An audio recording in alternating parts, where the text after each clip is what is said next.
मैंने एक बात सुनाई थी आपको पीर सैयद फैजुल हसन शाह साहब की। पीर साहब से किसी ने पूछा कि हजरत फातिमा अफजल हैं कि सैयद आयशा, तो आप फरमाने लगे पहली बात तो ये कि तुझे ये सवाल ही नहीं करना चाहिए था, और अगर तूने कर लिया है तो फिर जवाब सुन ले। फरमाने लगे फातिमा ज़ौजा हैं हजरत अली की और आयशा ज़ौजा हैं नबी पाक की, तो अली की ज़ौजा नबी की ज़ौजा से अफजल नहीं हो सकती।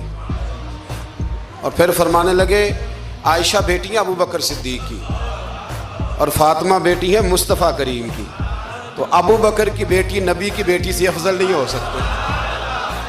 वो बंदा कहने लगा हजरत जी रिजल्ट क्या निकला? कहने लगे घर जाके कट दे रही तेन गल दस छड़ी है, अब तू घर जा और रिजल्ट घर जाके निकालता रहे। मैंने तो तुझे ना बता दिया है कि जो असल बात है वो ये है कि अबू बकर सिद्दीक की बेटी नबी पाक की बेटी से अफजल हो सकती नहीं, और अली उल मुर्तज़ा की ज़ौजा नबी पाक की ज़ौजा से अफजल हो सकती।